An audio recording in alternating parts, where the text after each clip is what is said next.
Hello, Nina. Can you hear me?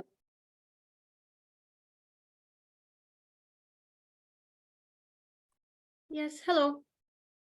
Hello, yes, I can hear also. Yes, Professor, I can hear you. Perfect. Yeah. So we start our busy program, and this week we had a couple of lectures already. So we had Diego on Monday and Matilda Sibes yesterday, and I hope that Juan Agle Magana is already with us, right? So it would be great to have videos on. It's a small group, right? Yes, hello. Perfect. Agle, are you with us? Juan? Hi, everyone. Hi, so good to see you in San Francisco. Agle, you're here, perfect. So probably Zaman and Julia will join later, but for now we have a next very exciting lecture given by Professor Nina Helander from Tampere University. And Nina is a esteemed professor working in information and knowledge management in the School of Business, right? In Tampere University. And taking into account how many different activities she manages in academia and beyond, she is a very good reference in listening how we manage our time and self-organization as a researchers, right? So Yes. Nina, we are very much grateful that you devoted some time to us and to our PhD students, which are first-year PhD students, and this knowledge and, of course, skills later on are very important to be a successful researcher, right? Yeah, very important. And yes, afterwards, even after the PhD, you still need those skills. So now you Exactly. kind of have the period where you can start to practice those, and then you need it very much later on. Exactly. So we have like 2 hours of interactive lecture and discussions. So Nina, the floor is yours, and the auditorium is yours, right? Thank you. Thank you so much, Asta, for asking me to give this presentation, and thank you all for joining this session. Well, we see that we are talking about time management and self-organization, and in fact, we are starting with the self-organization as a theme. But first of all, because there is a small group of us, I would like to know who you are. Asta already told that you are first-year PhD students, but I would like to know, well, I can see your name on the screen, but it would be nice to know something about your background. I assume that you are now from the same university, but if you are, or is it just so? Can you? No, okay, then. We have quite an international group, you know, here around the table, and some of, we still lack 2 KTU PhD students that will be joining in the course, but it's very, very diverse group. Okay, that's nice to hear. So we have international group. So you can tell something about your university and background, and of course, I would like to hear about your PhD research topic. And just to have this short discussion before we start, I think it's important so that we are able to have more interaction. But I think it's fair that I can start with my presentation. So shortly about something about myself. Asta already told that I work as a professor of information and knowledge management in the University of Tampere in Finland. And I'm a part of this DIHECO program that Asta is leading, an EU project. So it has been a great experience for me to be in this European consortium. But my background as a researcher goes to 2000. And while I'm opening this a little bit, I think I will justify why I'm speaking to you about self-organization and time management, because when I started my PhD studies in 2000, I had just graduated from my business administration studies from the University of Oulu, and I was going to have my first child. So when I'm talking about the self-organization, one important thing in there is that what are your most important values, or what are the most valuable things in your life? And the most valuable thing in my life has been always family. So I have always wanted to have kids, and I wanted to have them even before I had my first real job. So when I was going to have my first child, I was kind of thinking that what I can do now when I want to be at home with my child. And then when I had just graduated from my master thesis studies, my professor told to me that, hey, would you be interested in doing a PhD? And because I have also loved always studying, so that's the other kind of inspiring thing in my life. So I decided that yes, I could start. I can do part-time studies when I'm with the baby at home, because I thought that she's going to sleep a lot, and that she was very easy child, and it was a kind of a nice thing that I had also something of my own, what I can do when my husband came home after his work, and I started to read and started to plan my thesis. Of course, I really started my thesis work while my daughter was still a little bit older, and then I think it was a kind of a, because some of my colleagues have asked that how I managed to do my PhD thesis within around 3.5 or 4, between 4 years, while I was having my first child, and also during the PhD thesis I had my second child.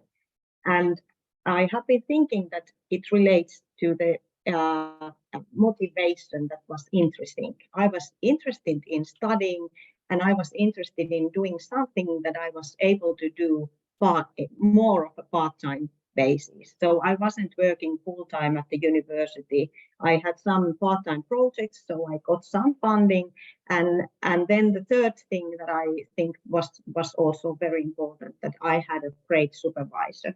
I had in fact 2 supervisors, but the other one was so inspiring. So it was kind of a smooth thing to do. And later on, because there are many cases where I feel that I'm very slow to start things. So later on, I have had more struggle with my kind of a self-organization and time management. And during this lecture, I'm going to tell some of my own experiences, some of my PhD student experiences. So this lecture is not so much about theoretical things, because I have to admit that I haven't been researching time management or self-organization. I have been studying value creation and knowledge management. Of course, knowledge management relates to self-organization. But anyway, the lecture here is more about my own experiences and my PhD student experiences. And I would like that you also share your experiences. And then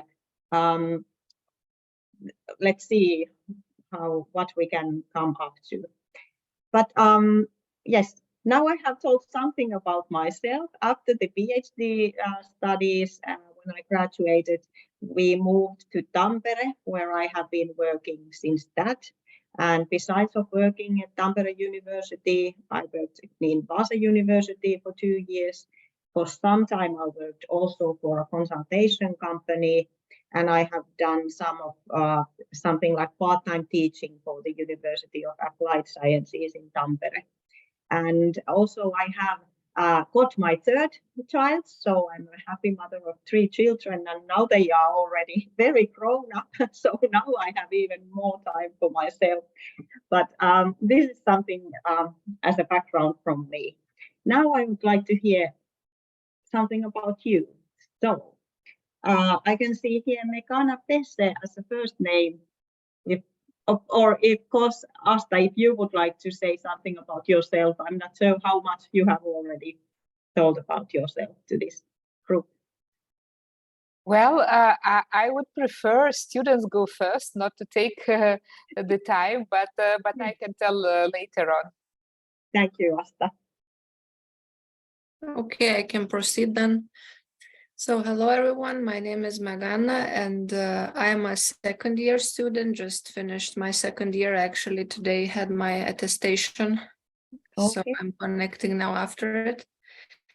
I am working on a topic related to educational environments for learning in a foreign language that is understood as EMI, English Medium Instruction. I'm a student of educational sciences. Yes, so I guess I'm the only one here not from the same faculty, I believe, or no, I'm not sure. But yes, so I don't know if you're interested in something else, I can maybe answer some questions. Well, I can ask one question besides of studying, because I think that you are also inspired in studying when you are doing your PhD thesis. What is the other kind of, or some other important thing in your life? So right now, when I started my PhD, I also worked in a library as part of communications department.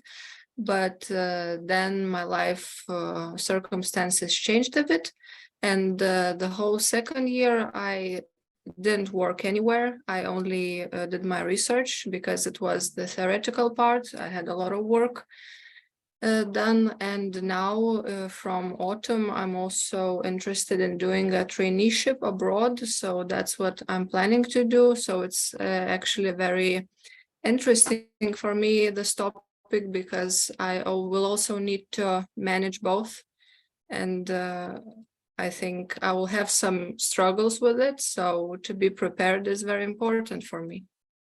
Yes. Oh, that sounds very, very interesting. And it seems that you have been a lot of things to do when you have been working and studying. So yes, thank you. And it's nice to have a little bit more diverse background, because your background in educational studies is I think more kind of a specific than I think most of us are studying somehow technology or business.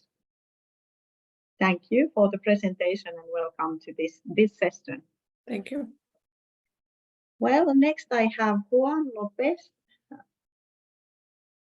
on the screen.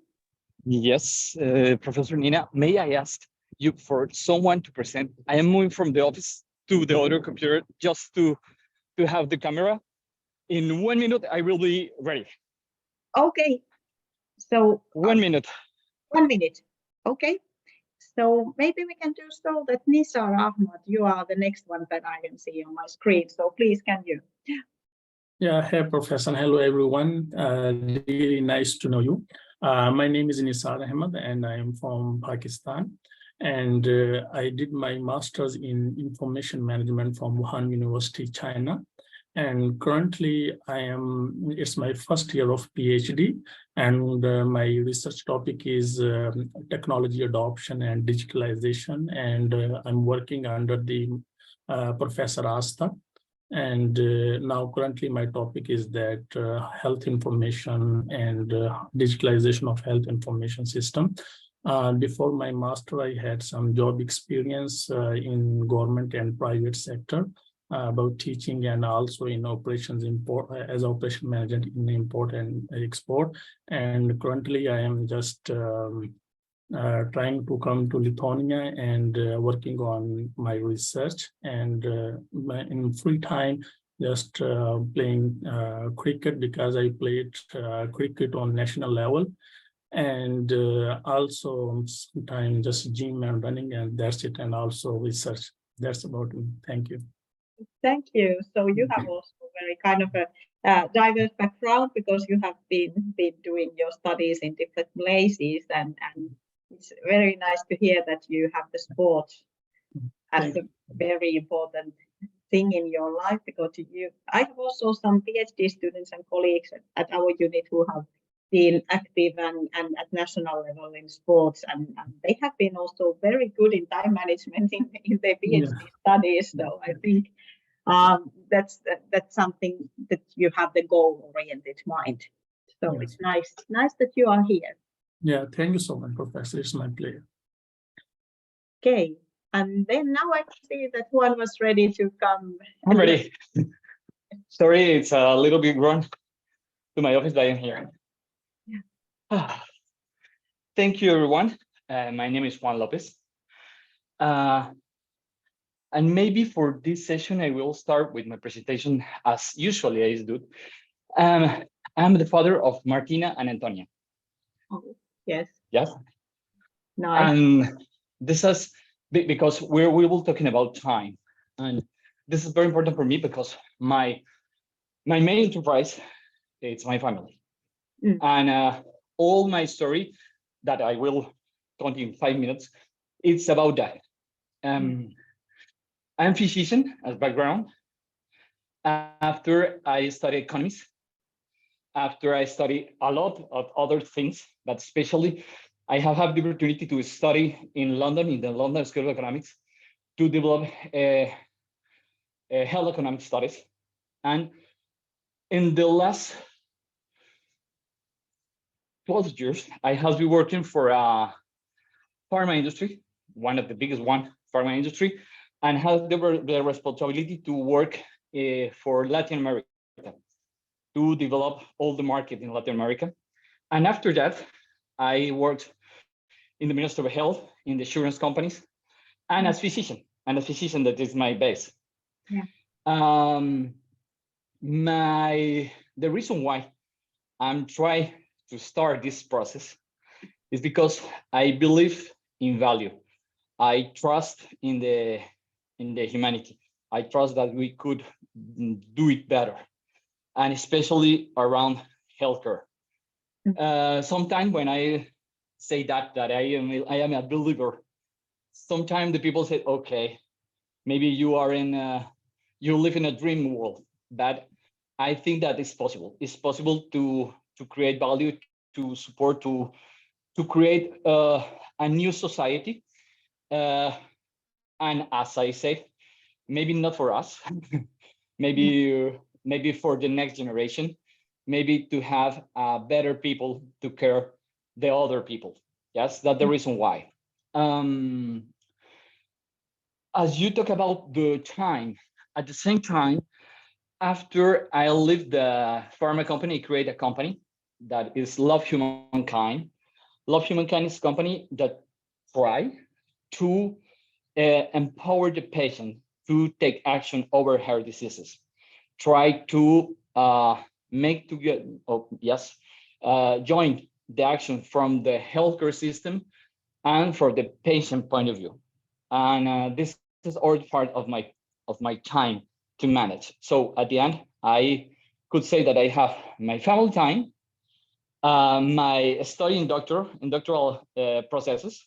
That is very, very, very interesting because at this time, my habits to sleep has changed a lot. There are 2 or 3 hours, and then other time is 3. And to understand and to try to change my mindset.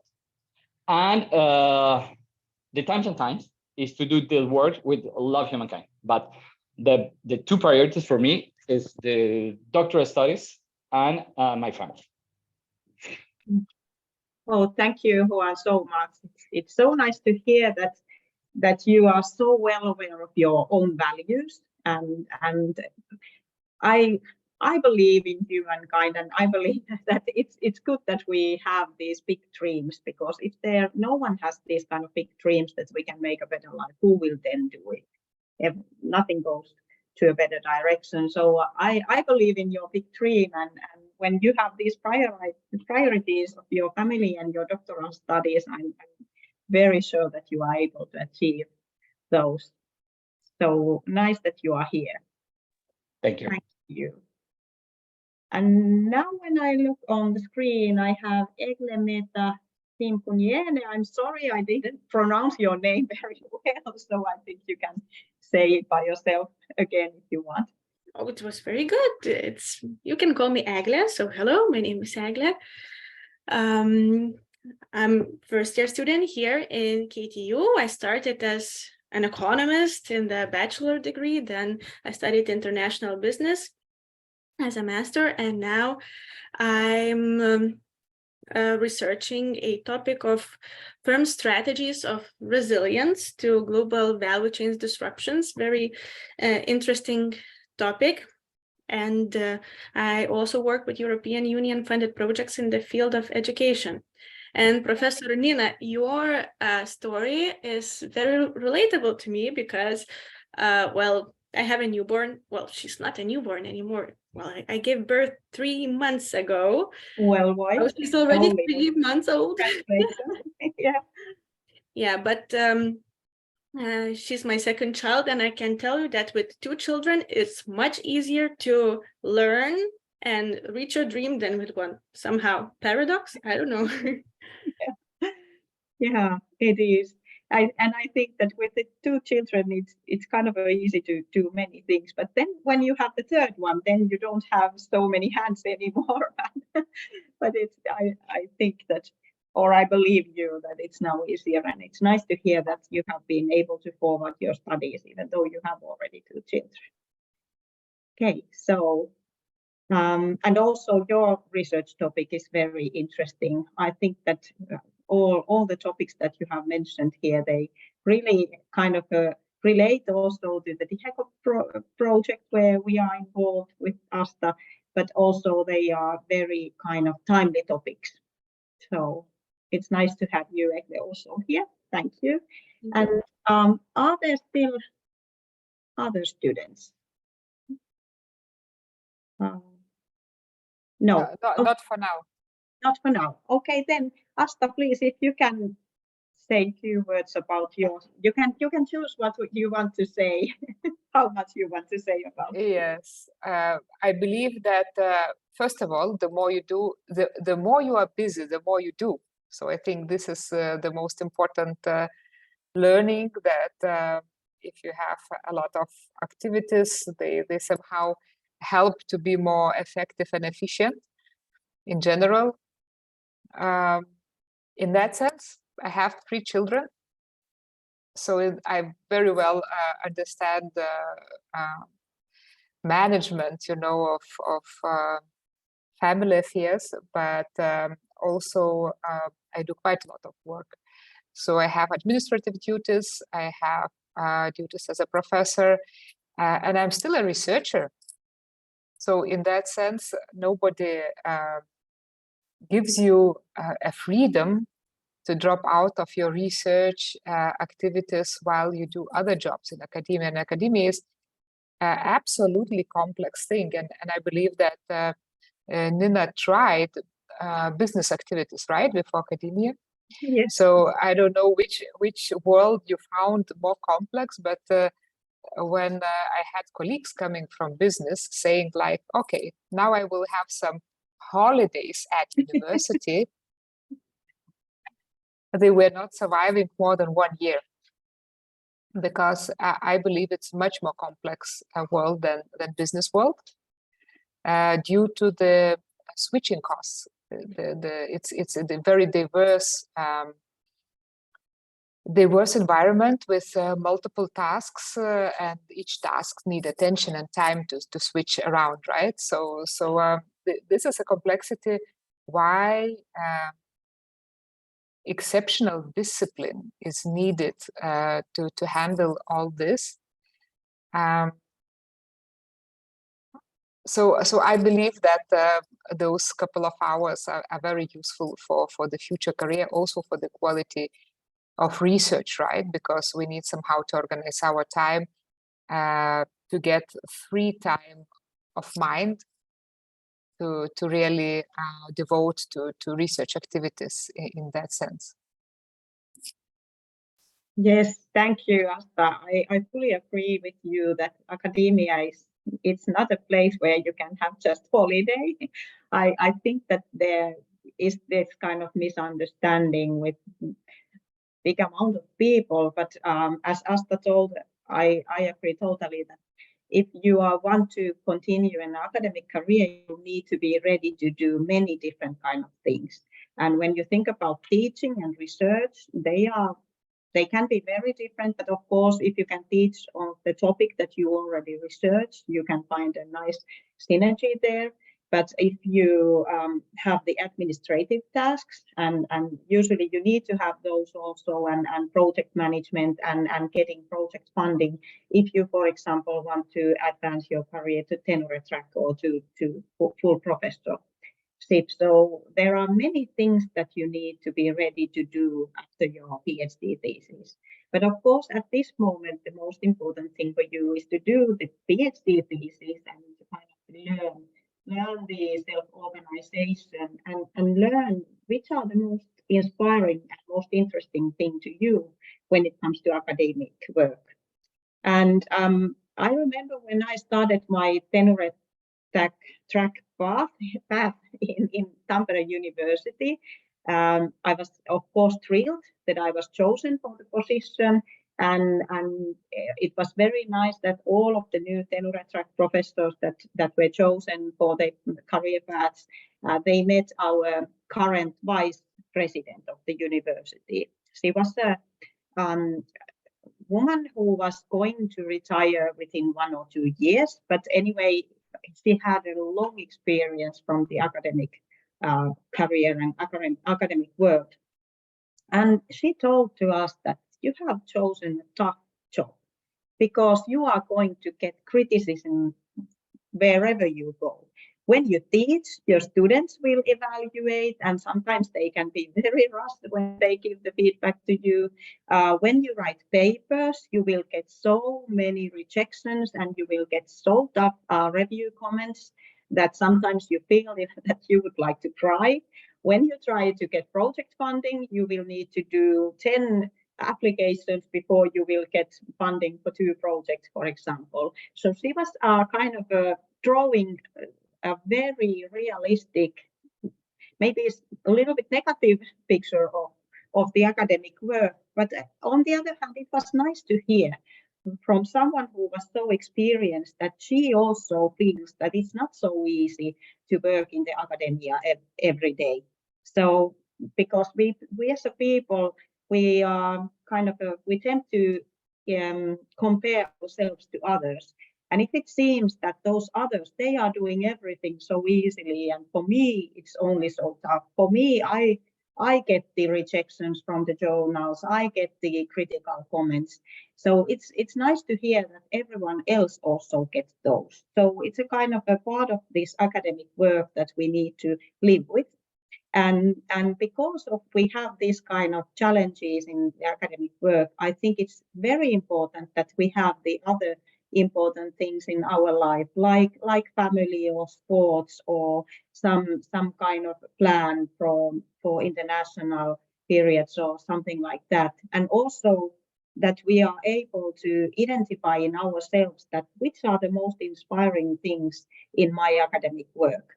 Is it a PhD research topic that I'm so motivated, or is it the thing that I can meet other researchers, I can go to international conferences, I can network, or what are the most important things that kind of gives the energy to you?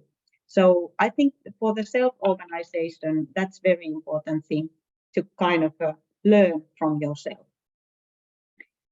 Okay, as I mentioned, this is not a theoretical lecture because I haven't been myself studying self-organization. And in fact, what Asta just a moment ago told, that it's kind of I don't remember which were the actual words, but I think that it was that you need to just do. And when you do more, you will usually get more things to done. So kind of the activities and that you are ready to do, not just plan. Even though when we are talking about time management, we always see the point where they are saying that plan well what you are going to do. But if you just plan and you never start to do the tasks, then you are not going to achieve the things that you want to achieve. So related to this, and because I'm not a researcher of self-organization and time management, but instead I have been studying some coaching, the training methods, I thought that we could do so that we have a little bit shorter lecture and a discussion here, and then I will give you the rest of the time that you will do a plan, and you will send that plan to me, and then I can give you feedback. We can have a two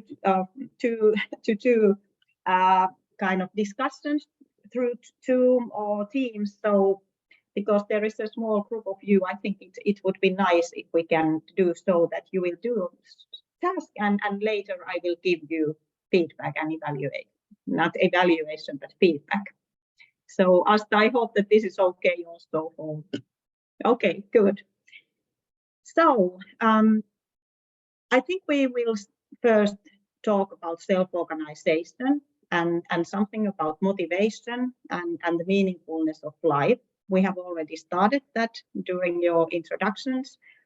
And then we talk about the time management, and we talk about the time management task that I hope that you will do, because now you will have time slot for it today, and then send it to me and I get back to you, and we can kind of agree how I will give the feedback to you. But let's go now to the self-organization. If you wonder who is the man in that picture, that man is Frank Martela. So I think you are not aware of him, but he is a Finnish philosophy, and he has also done very much of psychological research, and he's kind of a author that I would suggest that if you want to read something about self-organization or how to find the meaning of life, take a closer look to Frank Martela's books. You can see in the end of the slide that there is the name Frank Martela. I checked that some of his books are already translated in English. Of course, most of his books are in Finnish because he is a Finnish philosophy. But he's also a researcher who has been visited, for example, United States, and he has done cooperation with some of the leading psychologists that who are researching motivation and self-organization. So you can find also research articles that Frank Martela has been writing. And I didn't know about Frank Martela's work, or in fact, I didn't know much about self-organization when I did my PhD thesis. As I mentioned, as I have analyzed it is kind of a postponed way, I noticed that I was able to do it because I was so inspired and motivated. And I think that there was also that part what Asta mentioned, that if you do kind of more things, you will achieve more things. So if you just don't do anything, I think it's sometimes you need that. You need the holiday where you can just relax. But if you do that from year to year, I think it kind of takes you from the activity process away, and then it's harder to start to do different kind of things. But well, I didn't read about Frank Martela when I was doing my PhD thesis, but now in my current situation, I have been reading a lot his work because, as Asta mentioned, in academic work, we have many different things that we need to do, and it feels that we don't have enough time to do those. And because we have the other important things in our lives, like family, we really need to be sure that we are giving the valuable time for them. So Frank Martela talks about different kind of values. So is it so that it's a kind of a wannabe value that we just tell that this is important to us, but when we look in practice and in real life, we are not really using our time for that thing. So then there is a kind of a conflict. So I think the most important thing is that we really think about which are our values, so which give the sense of significance to us, but also we are kind of a realistic and make a real-time check that do we really use our time, the 24 hours that we have, do we use how much of that to the most important things in our life? And we also need to have some sleep, even though it's not always so easy to have the 7 or 8 hours sleep during the 24 hours. But in fact, we don't have 24 hours to do all the nice things that we want to do, because we need to also have sleep. We have to have the basic things in our life in a good shape. And then sometimes happens things that are not so easy to handle. For example, to me, I have had a very kind of a hard times with my sickness. I have a cluster headache that has been very chronic in some cases. And when I have the bad cluster headache period going on, it's very hard to me to do my work. And in fact, it's very hard for me to do the other things. So I have to really to stop and think that what are the most important things, and concentrate to do those, because they give more energy to me when I'm feeling sick. Those are the most motivating things that I can do still, even though I have some difficulties with my health condition. Luckily, I have had a good medication and neurologic that take care of me, so I'm here and I'm able to do my work. But I'm just telling that in life, if I may use this word, for example, I'm sorry, but shit happens sometimes. It can happen to you, it can happen to your close family member, and then you need the resilience. That was one of the research topics that you had in your PhD thesis. So it's kind of a good to realize that sometimes it's harder to do self-organization when you have hard times, and sometimes it's easier. And let's hope that all of us have more of those easier days. But anyways, values are the most important thing, and there are different kind of tests that you can do that tells what are your most kind of important values. I had one PhD student who was interested in this issue, and she made these kind of tests to me and to my colleagues, and it really gave you a kind of an idea that who you are. So if you haven't yet done any of these kind of tests that tell you that are you more motivated about family, or more motivated about sports, or more motivated about food, for example, you can do those tests. I think that as researchers, we love to do different kind of tests and analyze those results. Okay, then the second point about the purpose, that's something also that Frank Martela is talking a lot. And this relates also to the motivation, the extrinsic and intrinsic. And Frank Martela has been doing research with the US psychologists, because he's interested in to really know that is it so that the extrinsic motivation is something that really doesn't give you the kind of the happiness. There have been some studies of US students who have been asked that what kind of things motivate them and what are their goals. And there has been a group that have had more of this extrinsic motivation, like reputation or good position or money. And then there were another group of students who had more of these intrinsic kind of goals, like that they want to value their close relationships, or they want to do good in their life. And then these two groups were followed for a year or two. I don't remember exactly the time frame. And when they interviewed them again, they noticed that every student had been able to go towards their goals. So because they had their purpose and their goal, they were able to go towards them.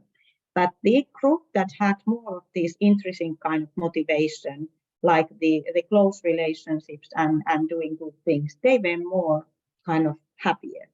Even though Frank Martela is saying that we shouldn't be trying to be just happy, it's more of a meaningfulness of life that he is talking about. But this kind of study among the US students told that if you have goals, you are kind of a, and it's kind of a, I don't find the right English word, but if you have goals and purpose, you usually go towards them and you are able to achieve those. But if those goals are something that have also intrinsic motivation, then you most likely be more happy and you have more kind of sense of meaningfulness in your life. Okay, and then this reflection here in the slide, it can mean that we can, and it's important that we are reflective in ourselves. So we think about and evaluate how we are doing, and we are ready to learn from our mistakes. That's important part of self-organization too, because everyone does sometimes some mistakes. We could do something better, but of course we need to also remember that it's not the thing that we should always try to be the best in everything. It's usually more a kind of a long-lasting thing that you just think about, that you need to be good enough, not the best, but good enough. But the reflective here, or the how to reflect, it can also relate to others. Frank Martela is talking a lot about how we as humans, we need other people. We kind of we can be different kind of persons. Some wants to be more by themselves, and some needs to have a big group of people all the time among us. But usually we all need some close relationships. So that's a kind of a one principle that is important when we want to be happy in our life and successful in that way. Then there are two other things: awareness and growth enabling things. And I think the last one here, the growth, that's something that Frank Martela is also talking a lot. And he's in his books, he's referring to other studies. So he has been using theoretical studies while he has been arguing these issues. So he's talking about growth, but he's talking about learning. And when we are here as academic people, and you are doing your PhD thesis, and Asta and I, we have already done those and still continue to study more, we know how kind of fascinating it is to learn new things. So when you are doing your PhD thesis, I think that you can already cross most of those things in the list that Frank Martela is saying, that you have already kind of chosen important things. So at this point, what kind of thoughts you have? Is there something that you think that's for self-organization there should be added in the list? Because I think it's not comprehensive list. I have noticed that Frank Martela wants to give 4 or 5 things that it's easier to remember than a list of 10 things. But what kind of thoughts you have now at this point? Professor Nina, maybe I just maybe add one more, that is priority. It's priority because in the purpose, yes, we will focus in the right things, but maybe the right things have time, yes, and the prioritization of actions as a tool to manage the time. It's very important, because there are actions that we must do it now, and then we could manage the other things. So that's to add the prioritization. Yes, thank you, Juan. I think that's very important. And now when you mentioned this, I think that I'm not sure whether you have heard the term phronesis. It's originally from Aristoteles, but in the area of knowledge management, people are now researching that and talking about, because it's really doing the right things in the right way, in the right time. So I agree, Juan, with you that it's also very important that we can prioritize. We cannot do everything at the same time. So it's very important to do the prioritization based on your own values and the important things, but also in keeping in mind the others. We cannot do the things in a kind of a bubble. usually we need to think about the deadlines that our supervisors have been giving to us, our co-operators. We need to also think about our family, what's important for them too. So the prioritization is something that is very important to do based on your own values, but also based on the people around you. Good, thank you for the good addition. Then I think that we can, well, the self-organization is something that I think that I could talk with you for a long time, because that's something that gives you the basic kind of idea how to work, and that will kind of help you when you have the hard times.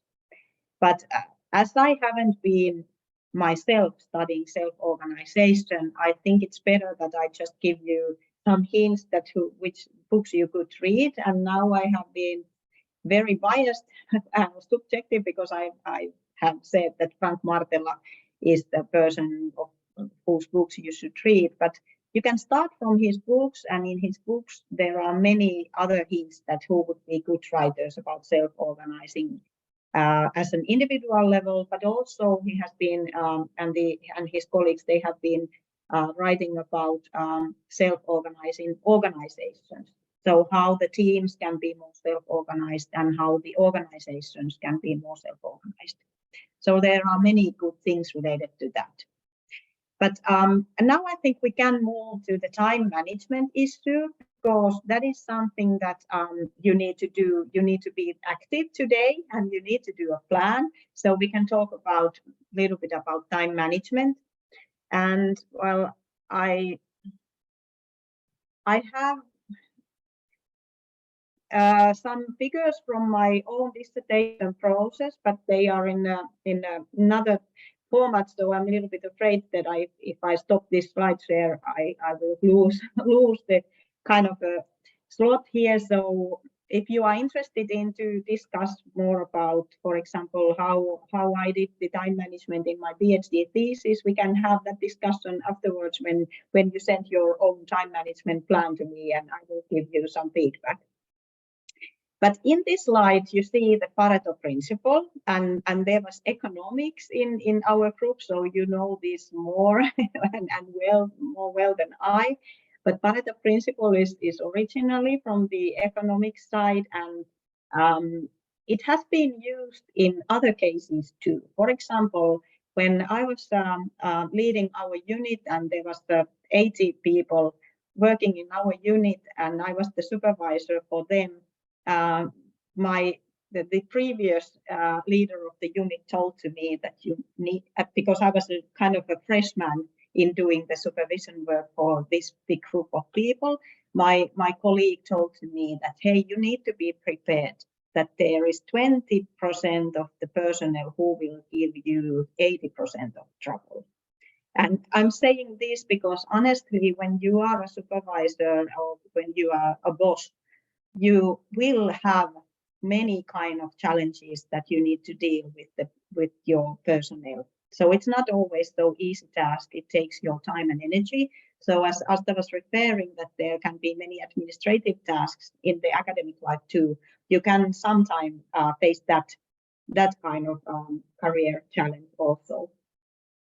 But I took this Pareto principle here because I think that when you plan and when you schedule your things, there can be kind of surprising things, the 20% that you really cannot every time even imagine, and that will cause you 80% challenge and harm.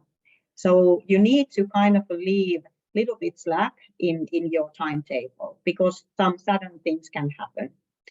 So as these are the kind of the general things that people bring up when we talk about time management principles. We talk about planning, prioritizing, scheduling, organizing, delegating also if that's possible, and the discipline that really needs to be in you, and that relates to the self-organization.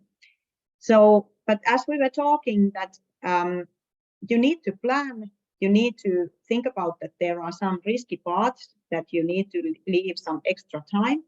You also need to be ready to use your self-organization and your discipline skills so that you will start doing. So prioritizing is very important, and as we already were talking, it relates to your own values, but also to the other people around you. But sometimes there also happen the sudden things that challenge your original schedule. And then you also need to be resilient, and you need to have flexibility because, for example, in Finland, for our PhD students, we don't have so kind of a strict timeline as I know that in most other European countries they have. For example, we have had some Italian PhD students visiting our university, and they have very strict 3 or 4 year plan how to forward in their studies and what are their kind of midterm goals. But in Finland, we don't have so strict timeline. Of course, we have these so-called 4-year funded positions for PhD students where they get funding for 4 years and they are expected to carry out the PhD thesis in that time. But for most PhD students in Finland, we get funding from projects or somewhere else, or we can work in some other place and just part-timely do our PhD. And then the scheduling and prioritizing comes even more important. And in Finland, there are, or if I think about the PhD students that I have been supervised, there are now 13 who have already graduated. And I remember that there were many who told that I will graduate in 3 years, or I will graduate in 4 years. And then it kind of were a little bit slippery that in fact they graduated in 5 years. But still they were able to graduate, and they were not worse or more bad PhD students than those who were able to do it in 3 years, because different things happen in life, and they kind of have an influence on your schedule. But well, and I think I have an example here. Yes, I'm sorry, part of these are in Finnish because this is my own time management example. I need to tell that when I was doing my PhD studies and most of my academic career, I had still this kind of traditional scheduling book. All my meetings and everything that I needed to do, I mark it in a traditional way because I love writing in traditional way. But then all this digitalization happened, and my colleagues were forcing me that, hey, you need to move to the electronic calendar. So that was a challenging point for my time management because I moved to electronic calendar, and for a while I tried to keep both traditional calendar and the electronic calendar. And then it ended up in a mess because sometimes I forgot to mark something on the traditional calendar and sometimes vice versa. So then I needed to do so that I use only the electronic calendar because it was a kind of a thing that the other people around me were asking, and I needed to be able to do cooperation with them, and also our organization was inquiring of that. And when I moved to the electronic calendar, I noticed that I got anxious. It took time, but then I noticed that I didn't have the place where I can put my task. I tried to do in Teams or in the Microsoft Office calendar that I reserve 1 hour for this writing, 2 hours for that, and for emails, for example. But somehow it didn't work so well for me. So then I just simply took a very simple table to Word. It's a Word version, not even Excel version, where I kind of put things. Here I have now the name before holiday, because now I'm kind of enthusiastic to start my summer holiday. So I have important things that I need to do before I start my holiday. Usually during the semester, I have the first column named as this week. So I put the most important things that I need to do this week, which are more urgent, I put there. Then I have the next month. Now I have here August, and then I have the autumn semester. And then at the other side, you see that I have, sorry, there is publications, but it's publications, and then I have other things. The reason why I have these columns here is that at the moment, I'm going to have a kind of a research leave from teaching, so I don't have so much of teaching activities, so I don't need to have own column for those. But publications are something that are I think that is most important thing for me in my work. I love writing, I love researching. I really want to go hands-on still by myself to gather the empirical data and do the analysis. And as I also am very goal-oriented person, I have realized that I need to have publications as a concrete result of my work, because usually we don't do so concrete work in our disciplines. So publications are something that I have realized that is very important and inspiring part of my work. So that's the reason why I have one column there. And then I have the other things. I have the projects, I have the project funding applications and different kind of positions in academic things. So this is very simple tool of time management for me. I think that you have more sophisticated tools for you, but I wanted to take this as a kind of an honest example that only this kind of simple tool can help you to manage your work and your kind of work time, because as I mentioned, the electronic calendar movement was very big change for me. So I wanted to show this example to you, but now when we go back to different kind of time management techniques, and I start from the apple. I put this apple here because one of the, I think, most famous time management techniques is called as Pomodoro technique. and this was a technique that, I'm sorry. This was a technique that one of my PhD students used. She was a student that was very goal-oriented, and she was very motivated to do her PhD studies. And I can say that she was also very skillful. So she was a good writer, and she was good in gathering empirical data. But for some reason, even she didn't have her family yet. She had difficulties in time management, especially she had difficulties in starting writing. And we noticed also that she had hard time when she was working at the university, where she had all the colleagues around her, because she was very extrovert person. She liked to be around with the people and have the discussions with them. And then it was very hard for her to go to her own office and start writing. So together we decided that she would do two things. The first one was that she took this kind of writing leaves, and she went to her mother's cottage in the northern part of Finland. So she just packed her things and she went there for 3 weeks, and she was she decided that in that cottage she will write. I'm sorry. And then the other thing that she took in use was the Pomodoro technique. So the Pomodoro technique means that you take this kind of egg clock when you are cooking something, and you need to know the time, how long time the food is in the oven. You can use this kind of clock. It can be an apple or pig or a muumi that we have in Finland.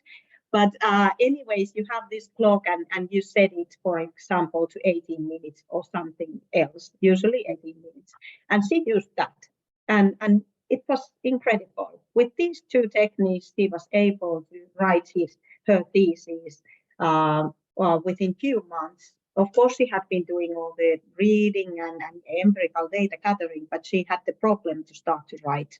So with these two techniques, she was able to finalize her thesis well. But I have to also mention that while she really had her defense she was carrying her first child. So perhaps that was the third thing also, that they gave this kind of time frame for her because she wanted to do everything before her first child was born. So this was about Pomodoro technique as an example and a story of my PhD student. This is a big list of different kind of techniques that in fact can be found from internet. I wanted to see that what kind of things internet is now offering for people, because the young people especially, they are looking their tips and hints from the internet, and they may not take the Frank Martela's book or some other philosophy's book. So these are the things that the youngsters are nowadays looking. And I think that we will do so that please read the list if you didn't already do that, and then pick one most important that you think that you should try to do better in your own time management. And let's have a short discussion round. So what is the most challenging thing from this list at the moment for you?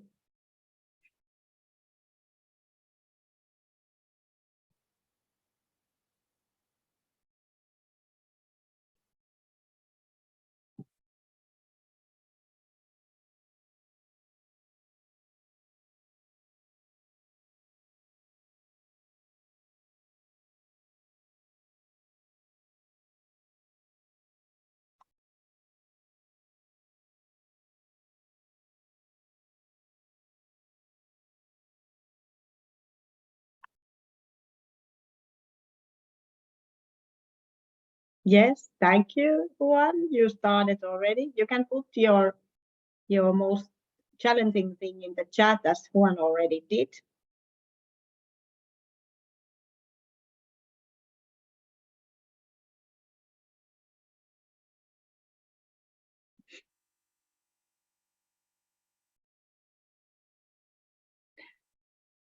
Yeah, you have very good choices here.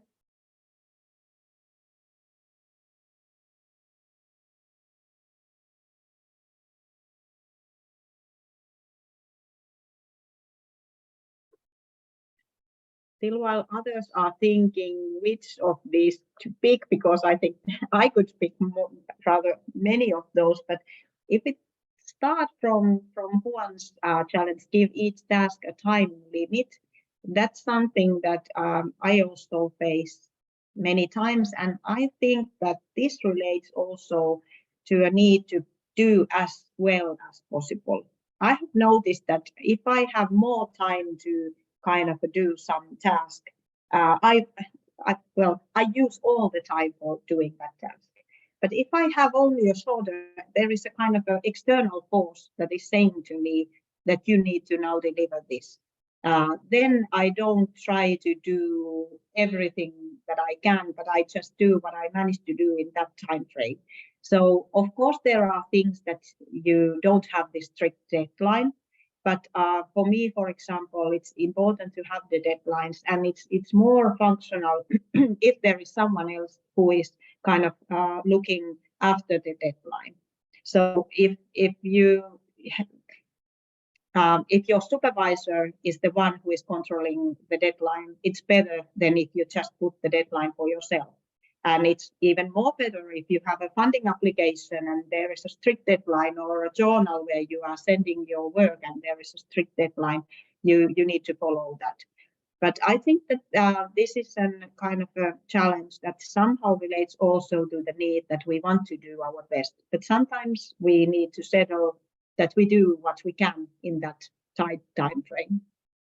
And also, if you have a very long list of things that you need to do, for example, when you are doing your PhD thesis, you need to put it in smaller pieces, to smaller tasks. Sometimes it is rather hard to evaluate which task will take how long time. It's easier to analyze it afterwards, that okay, the gathering of empirical data, it took only 3 months, even though I thought it would take 5 months, but then there can be some other parts that take more time. So yes, this challenge is something that I also, I feel you, Juan. Stress management and establishing a routine. Yes, the one that Meghana is pointing out, I think this is a very big thing. And establishing a routine, that is also something that, again, the Frank Martela is talking about, that, that you need to kind of think about your mind as a muscle, and you need your mind and the discipline of your mind when you need to establish routines. So I think that the good advice that he gave was that kind of muscle thinking, that you can practice your mind to be more disciplined. And if you just decide that you start to try something, when you do it for a 1 week or a 2 week, it will become a routine. There are many things that we all do in our lives that are already now routines that we don't even think about. For example, going to a shower or washing our teeth. But they have been things that not necessarily when we were a child, we didn't like all of those things.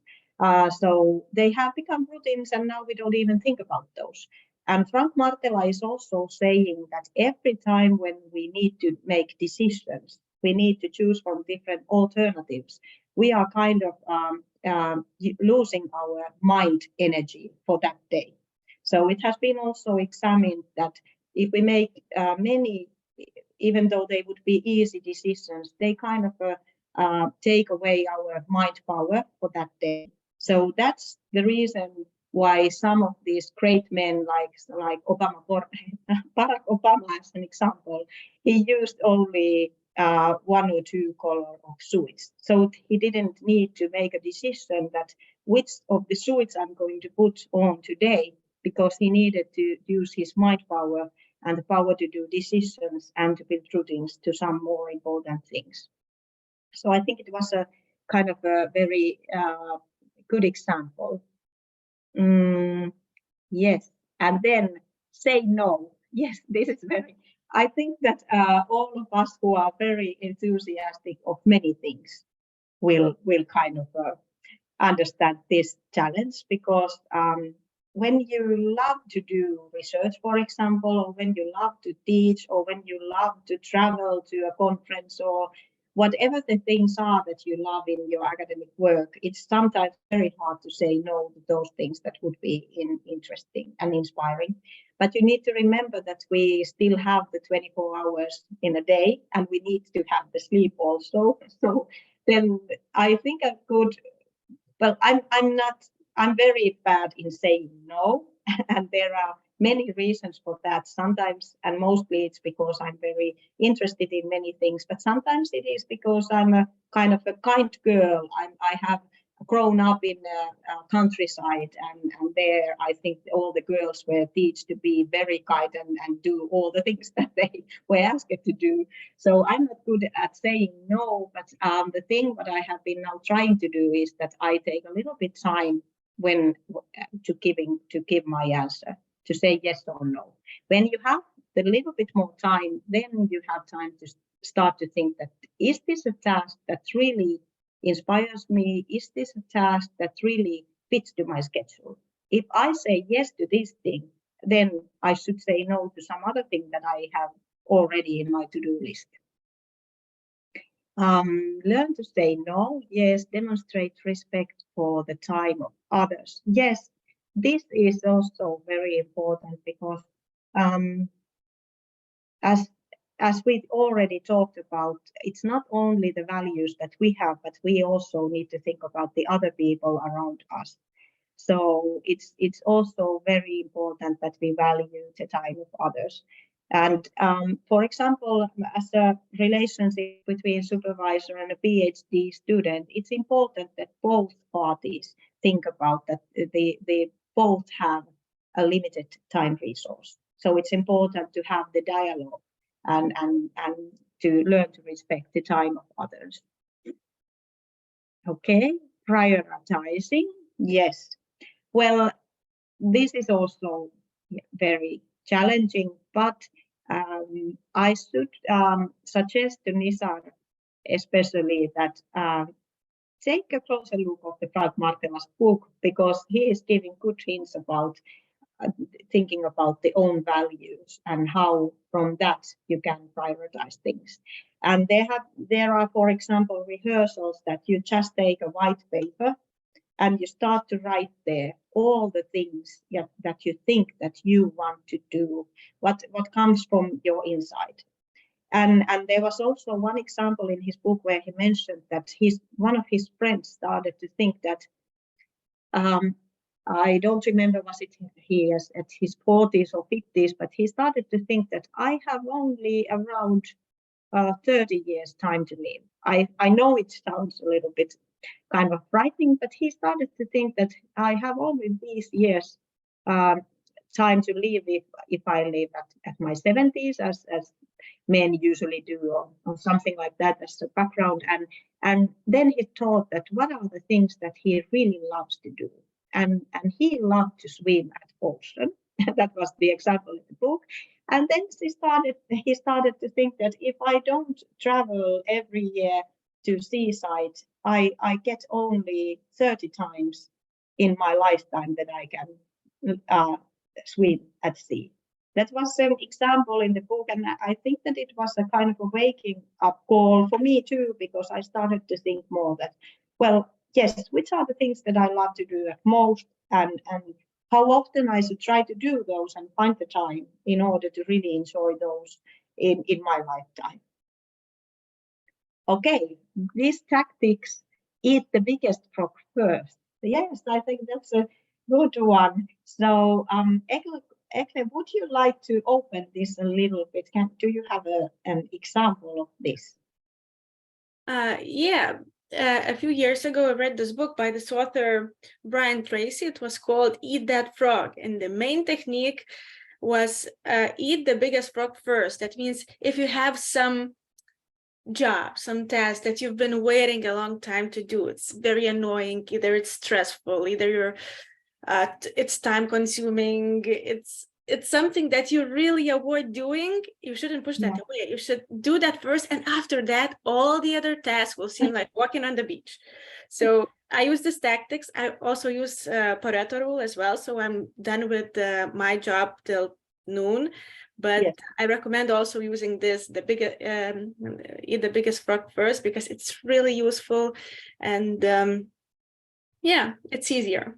Yes, yeah, I agree, because then because if you just move of doing that, you still have it in your head. It's kind of eating your mind power and your energy. But if you take the discipline, I think Asta was using the word disciplinity or that, and you take that and you do the biggest frog first, then it's easier to do the rest. But I think that the biggest word here refers to a thing that is the most kind of you are not so eager to do that, but it doesn't mean that you cannot divide the big frog to smaller pieces. You can, of course, do that also.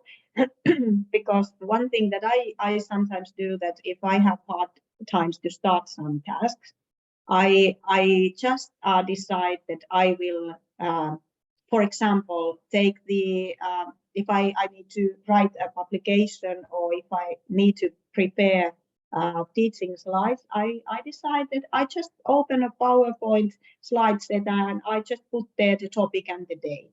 And that's that for that. And usually when I do the first slide, I get more inspired that, okay, I can have this already. And the same goes with the publication. If I just get myself to do one small step, then I can maybe eat the biggest frog first, and then it's easier to do the other things. Good. Hey, thank you for your good insights and ideas. And now I think I have been talking now even more than I thought. I think you have around 45 minutes time that you have now reserved in your calendar for this. So you have at least 45 minutes that I would hope that you will use. Oh, sorry. How can I go forward now? Something happened with my computer and now I can't go.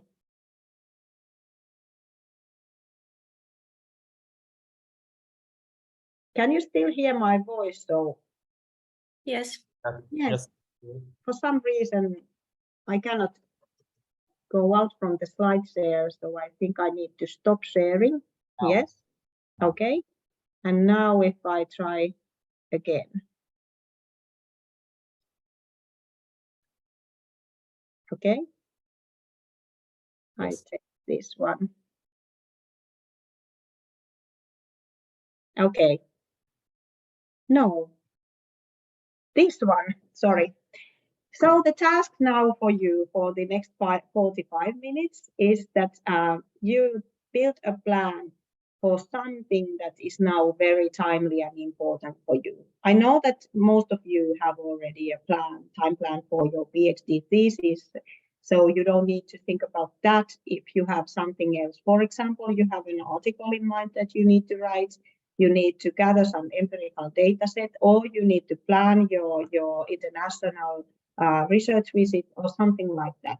Whatever relates to your academic work at the moment, and you feel that you should make a plan for that.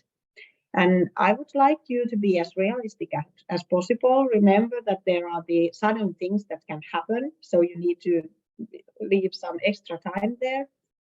And think about it so also that you can divide the bigger goal to smaller steps, because when you are able to achieve and do the small step, then your brains in fact get a kind of a message that, hey, I'm so good, I did this. And I think it relates to the Eccles' biggest frog, so that you have the feeling that, hey, I was able to do this.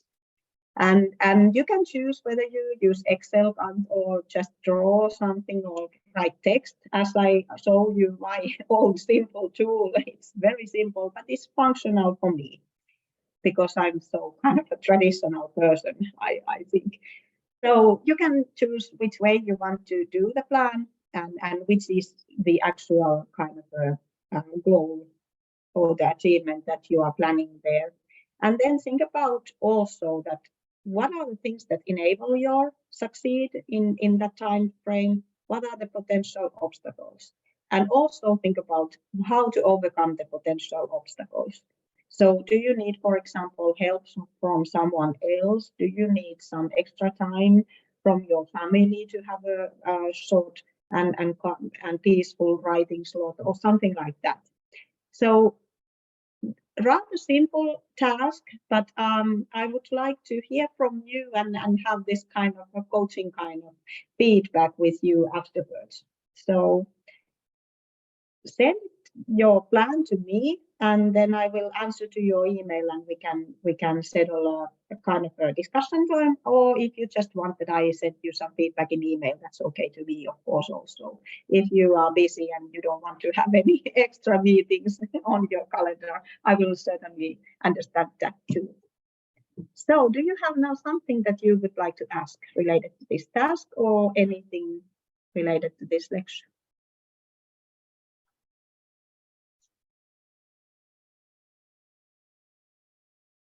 Oh, I think the task was simple. I hope that it's not too simple. I hope that you can find something where you need to do more careful planning. So at this moment, I would like to thank you. It has been a pleasure to meet you today, and it's a pleasure to continue the discussion with you when you are doing this task and sending it to me by email. So thank you all and have a nice day. Bye-bye. Yeah, thank you, Nina. Thank you. Thank you, Asta. Thank you, Professor. Thank you, everyone. Thank you. Thank you. Bye-bye. Bye. So I believe we finalized a bit earlier, but it's fine. Next time we're meeting with my group already for a lecture on 15th of June. By the way, we're meeting on 12th of June for Diego, second module. You remember that, right? And then we have on 15th, on Thursday, we have qualitative case study methods.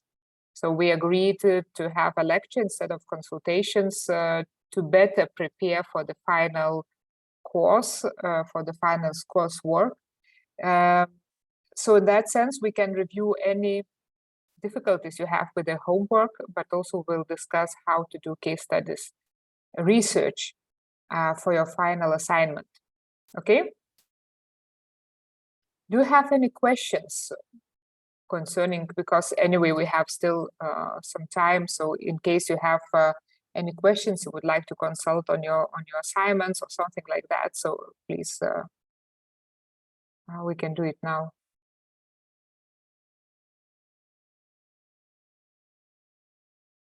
It's so good to have online courses, you know, no comments, no discussions. It's so difficult to get rid of discussions when you are face to face.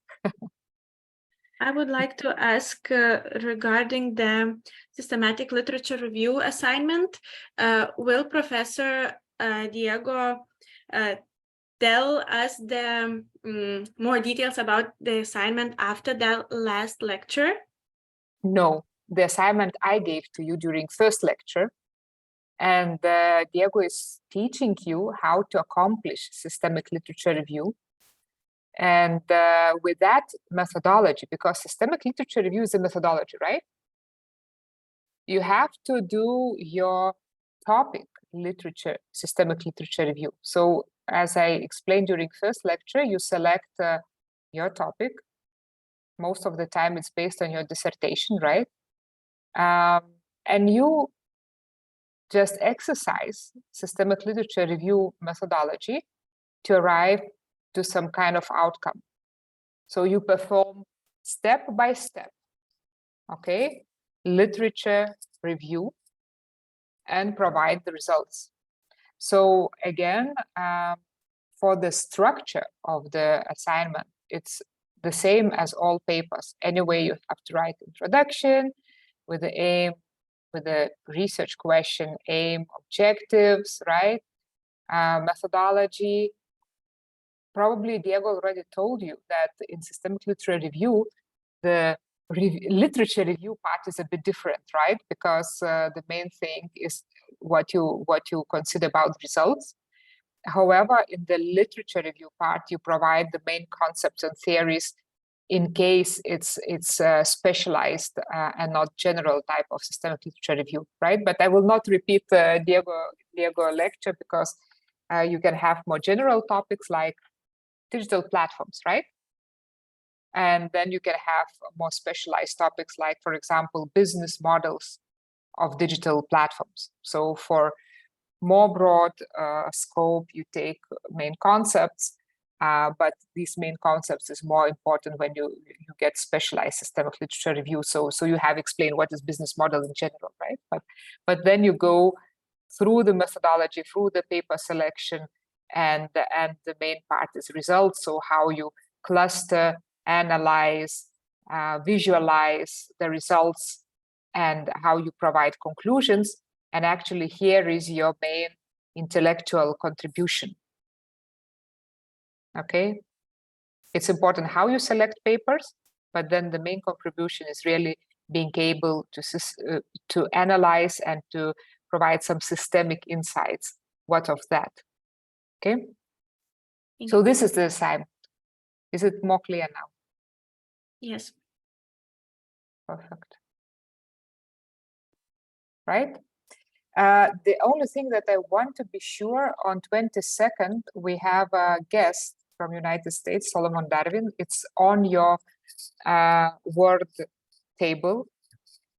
I hope you will be all able to attend, those that are in Lithuania in person, to have better experience talking to him. He's coming from UC Berkeley, from one of the top universities, and he has very interesting topic in general on smart villages. So how technologies can change developing countries and economies. So how technologies can make more sustainable and more significant impact on well-being of the people, for example, like India, right? So he has very interesting research case studies on that. So I hope you will not skip his presentation and use this opportunity. Okay. Perfect. So if you don't have any other questions, so see you on Monday, and then on Thursday, and then on Monday again, and Thursday, and then the last week we have actually Friday for the final exam, and we discussed where we are moving 29th as we have attestation, but I believe there is no other options just to have both assignments on the same day on Friday afternoon. So we are moving Friday 29th assignment to the 30th. So not Thursday, Friday, 30th of June, final exam as well as assignment 1 on systemic literature review. Okay? Yeah. Professor, I have a appointment with you. Mhm. Okay. So please. So we will discuss, because you last time told me about my research topic. So maybe we can discuss one by one. Yeah, but we have to arrange the meeting for that. Okay, last time we arranged today after this class. Okay, it's not in my calendar. So okay, maybe we can let the others go then, Oh, and we have to arrange. When we arrange, you have to send me invitation to my agenda. Otherwise, it's anywhere.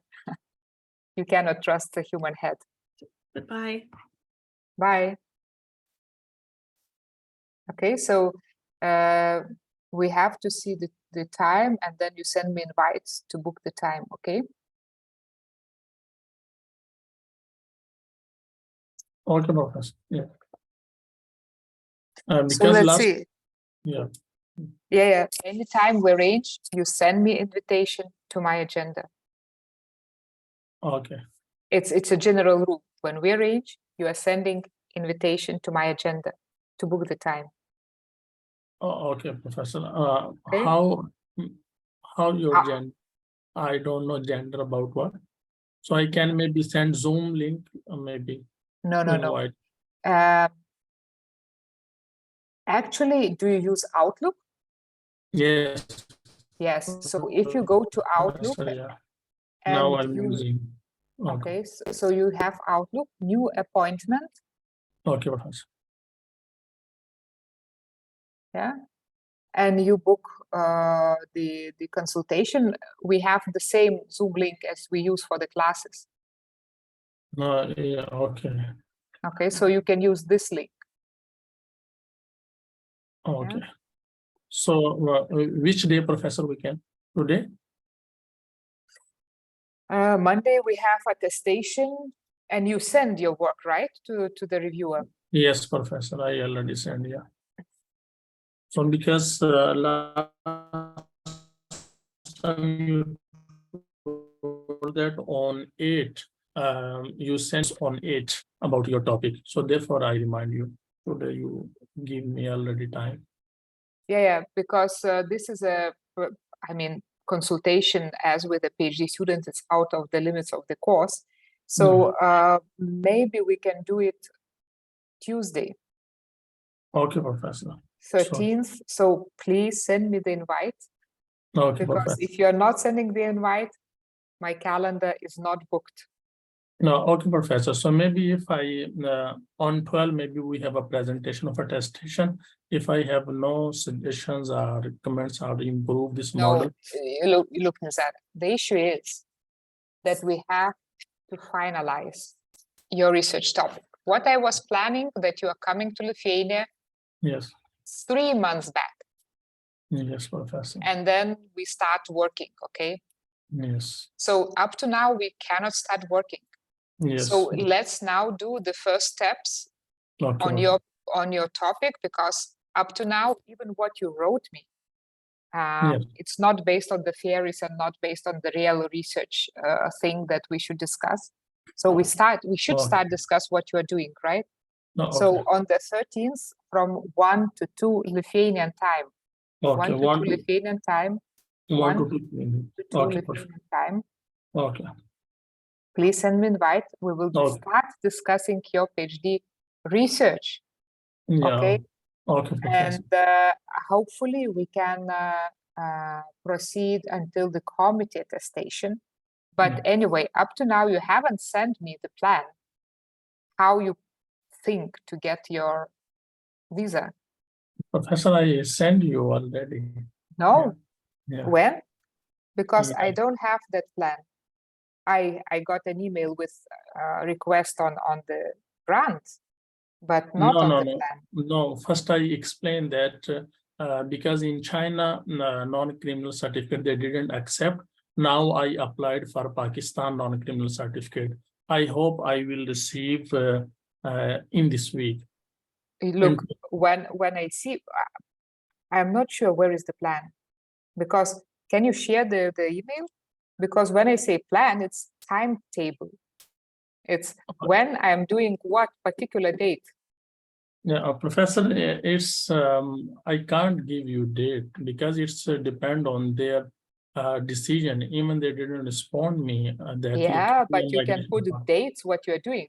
I submitted documents on June 10th too. They need to reply in 10 days. That will be June 20th. Oh, okay, Professor. Okay, I will send you. Because you're telling me the same half a year. I applied there, I applied here.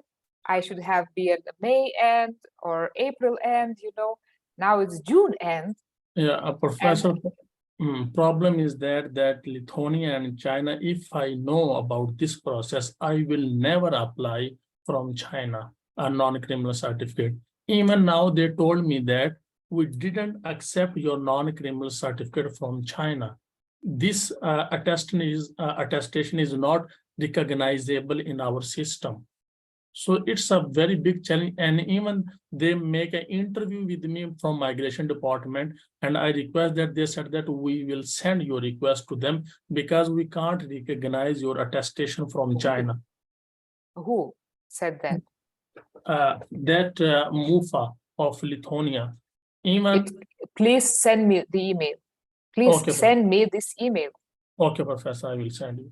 Because what I mean by plan, exactly the dates, your actions, and replies. Because until I don't have, you graduated IT, right?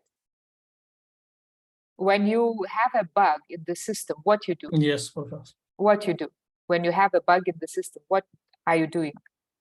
I will try to sort out, Professor. No, you make print screens to see exactly where is the bug. Okay. Yes. Oh, okay, Professor.